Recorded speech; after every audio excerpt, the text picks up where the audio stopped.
Hi, I'm Lant Pritchett, RISE Research Director, and this is part 2 of the lecture on Conceptualizing Education Systems. In this video, I want to lay out an actual system of accountability. That is, a formal apparatus that articulates what a system of accountability looks like. And in so doing, I want to emphasize that I want to start from what is a system. A system is a specification of the relevant elements and then the interconnections among those elements, the feedback loops, how the elements respond to each other. So in the previous example, your autoimmune system is a system because it has parts, and those parts respond to various things dynamically that happen in your body. Now, I'm sure many people, most people, almost legitimately hate the word system because then it deteriorates into some vague, complicated sets of bars and graphs and arrows and things that the whole world is complex and connected in complex ways, but not much more than that.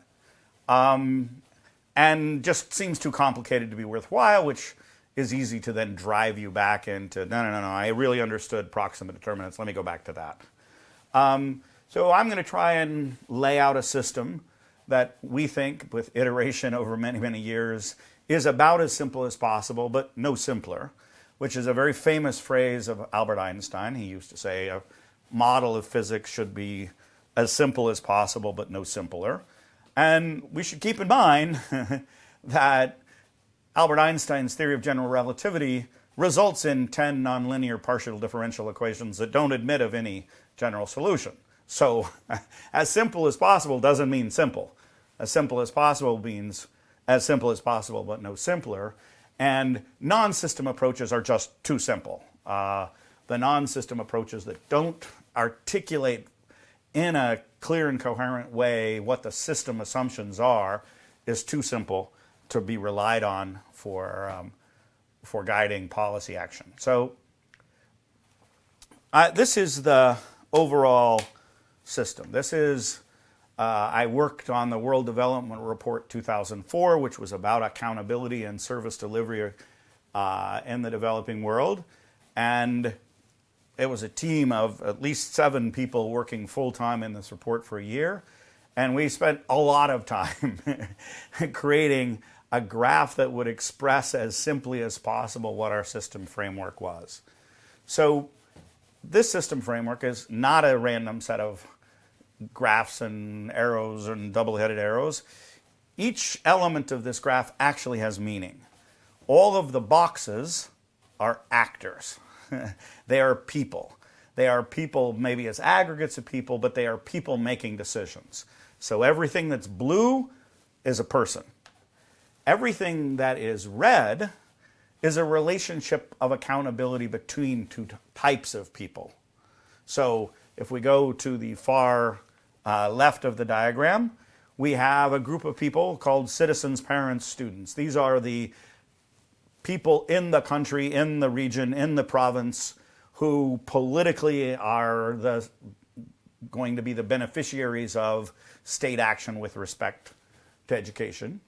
And there's a relationship between those people and the state, the politicians and policymakers who frame the overall policy apparatus and decision-making and legislating power of a given government.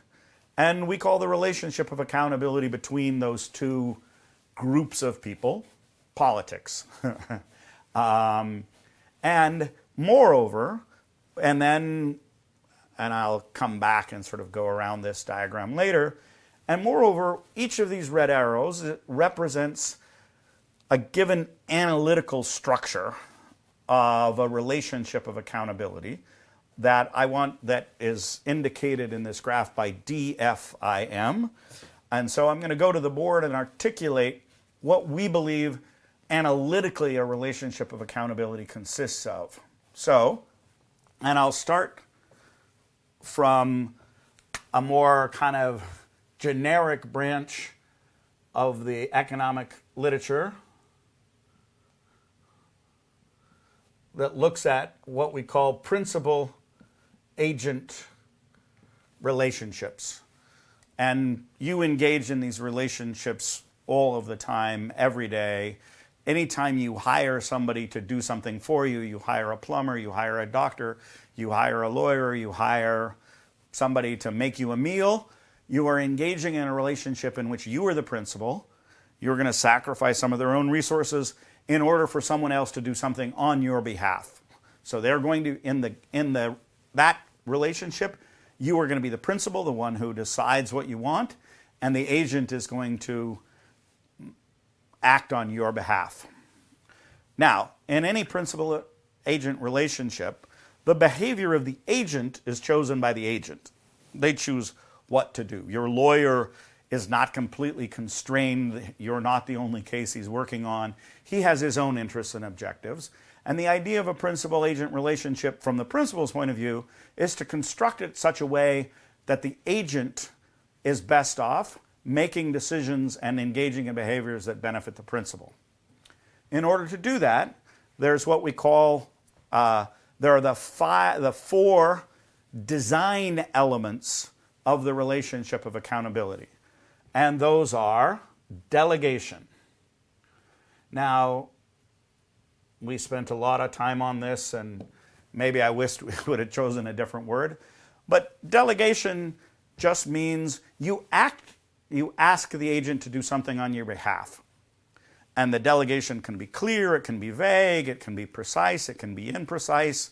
But until there's a delegation of what you as the principal want, the agent doesn't have any way to know how to act that would make you better off. So the delegation is the ask. And as we discuss relationships of accountability, they're going to be stronger or weaker, depending on how strong or weak each of these elements of the relationship of accountability for. So strong delegation is going to be the foundation of good outcomes. So the first D is delegation. What is the principal asking the agent to accomplish on their behalf? The second is finance.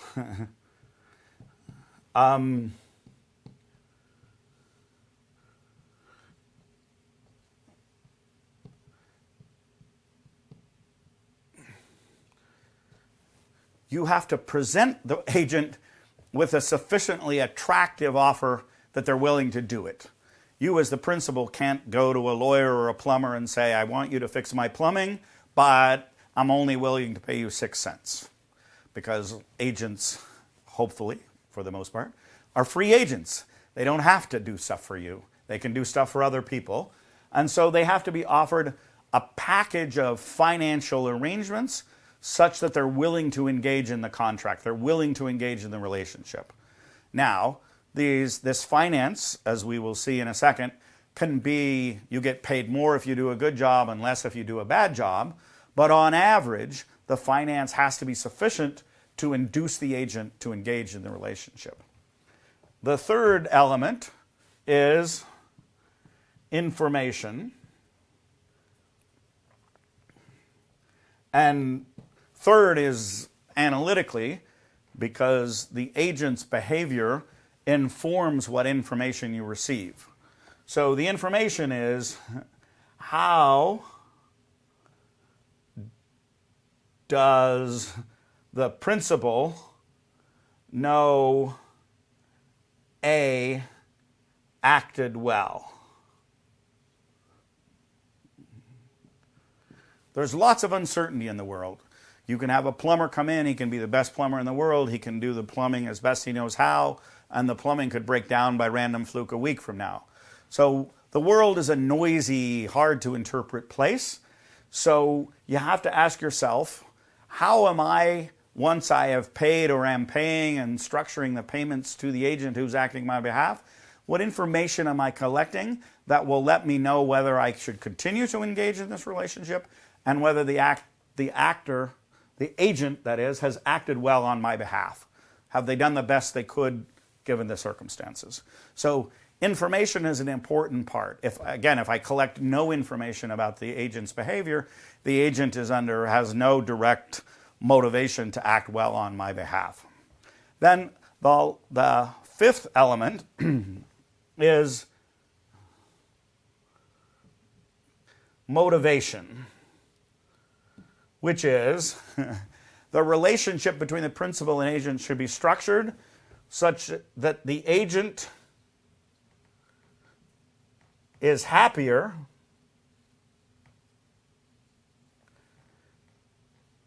if they acted well. That is, the nature of the relationship of accountability should be if your plumber does a good job, they should be happier than if they did a bad job. Which means if they're going to undertake extra effort, you should compensate them for the extra effort. If they are going, and hard to explain it other than that, meaning the overall structure of the engagement in the relationship should be the agent has sufficient finance to be willing to do it, and then you want it such that they're happier if they've done a good job for you than if they have shirked their responsibilities or they've just done a crappy job or they haven't shown up. So the motivation is the structure of the overall relationship such that over time the principal's objectives are likely to be achieved because this relationship was well structured such that once engaged in this relationship, the agent makes choices that advance the interests of the principal. That is what we call the analytical structure of a relationship of accountability. And we emphasize that this relationship of accountability is a relationship of accountability because the principal has put forward and put a stake on the table. You don't acquire, no one's accountable to me just because I exist. They're only accountable to me if they choose to enter into a relationship with me that I have made attractive for them by the structure of this overall relationship. So the accountability relationship only starts with there being some agreed upon inducement from the principal to the agent. Now, once we understand that, all of these red arrows are analytically exactly the same thing. All of these red arrows are a relationship of accountability between different individuals or different aggregates of individuals. So, for instance, if we go to the very bottom of the graph, we see citizens, parents, and students. One way citizens, parents, or students can get education is they can go in nearly every country in the world into a private market, and they can just contract with people to educate them with. And if we think beyond just schooling to a variety of education, people do this all the time. They hire people to teach them to play music. They hire people to teach them to play sports. They attend religious activities where people try and teach them to be better people. So there's a whole variety of instructional relationships. And in all of those structural relationships, even if it's a private music instructor, there's exactly this same relationship of accountability. I'm going to say what I want is I want to learn. I want to learn to play the piano. I want to learn to play classical piano. I want to play jazz piano. I want to learn to play something else. That's the delegation. Then here's how much I'm willing to pay per lesson. Then as I take these lessons, I get information about whether or not I'm enjoying them, whether or not I'm improving, whether or not the overall. And it's noisy information. I could be getting terrific lessons, but I just happen to be terrible at the piano, which, by the way, is true. I took 4 years of piano lessons, cannot play a note. But it wasn't because my teachers were necessarily bad teachers. I was a bad piano student. And then motivation. I can discontinue the relationship with a given teacher if I become dissatisfied, and hence the repeated interaction can be the motivation for the teacher to teach well. So that's what we call citizen power, client power, because it's a direct relationship. And it can be a direct relationship not just with private providers, but also directly with the school, even if it's publicly owned and operated. We can have client power directly into the operation of the school through parents and parents associations and local communities, putting pressure of a delegation, finance, information, and motivation pressure onto the direct frontline providers, the teachers, the principals, the management of the school. Okay, so that lower arrow we call the short route. because it's just a kind of relatively short interaction. The long route is that citizens choose or place some influence on who becomes the state, who are the politicians and top policymakers who control the policymaking, budgeting, legislative, regulatory apparatus. Those then, if they want to provide schooling, they can't do it directly. They have what we call a relationship called compact. With compact, they say to potential providers of schooling services, either ministries of education or other contracted individuals, here's the relationship of accountability for you to do education on our behalf. We call that relationship compact. Again, compact has delegation. What is it that the government who is creating the resources that they're going to pass to the providers, what is it that they're asking for? Is it clear? Is it achievable? Is it possible? What information are they going to create? How will the government know if their providers are doing a good job or a bad job?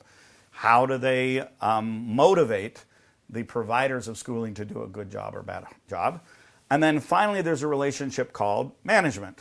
So between the organizations who are going to operate schools at large scale or small scale and the direct front line, so particularly in a large scale bureaucracy like a Minister of Education, there is the organization, and it is going to contract with principals and head teachers and teachers in order for them to carry out services. And again, this relationship has at least these four elements, and I'm going to mention a fifth element right now, which is delegation, finance, information, and motivation. But in addition, there's an important thing called S, which doesn't always enter into a relationship of accountability, but is important enough for management that we created a kind of fifth element of the accountability relationship called support.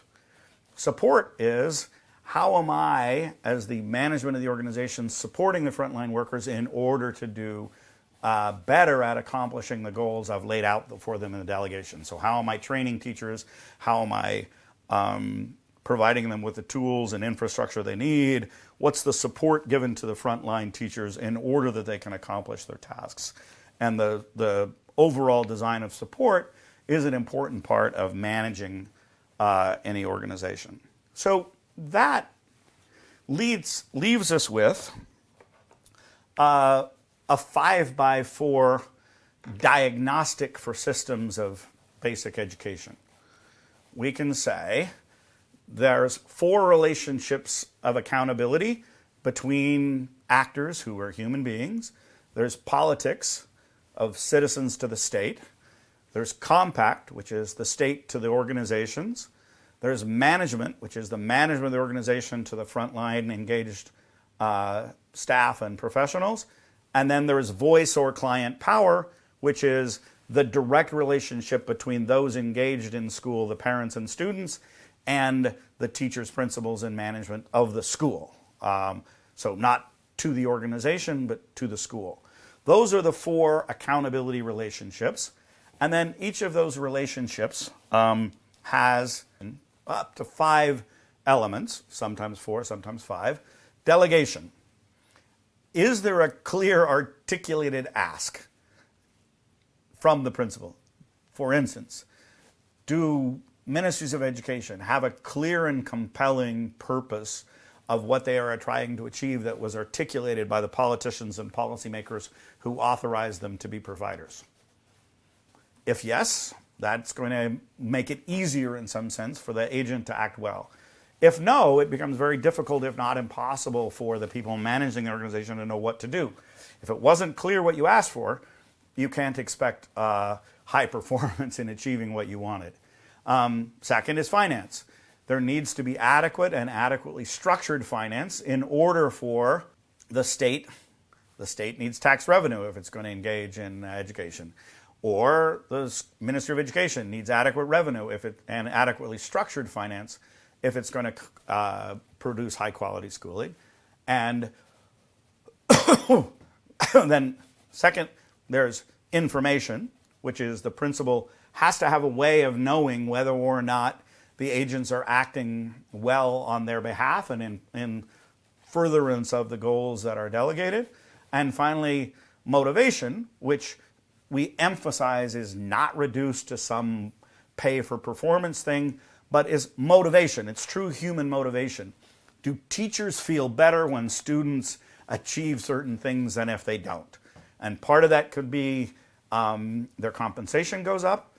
Part of it could be they have intrinsic norms that are internalized through their professional associations about what's a good teacher, and they're rewarded when those norms are fulfilled.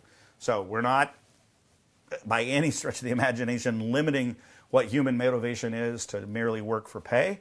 Every human being acts in much deeper ways than that, and in education systems, we want to pay a lot of attention to the professional and internalized norms of teachers as one of the potential important elements of having a high-performing system. So, now, I started at the beginning saying I wanted to understand what there is to understand.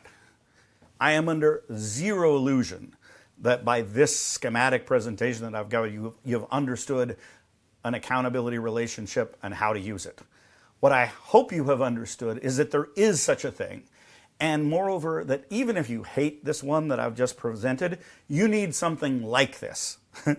If you're going to explain how a system is operated in its routine operation, you need a behavioral theory of all the relevant actors and how the relevant actors are connected in ways amongst themselves that lead them to make the choices and behaviors they engage in. If you don't have that, you don't have an adequate system specification.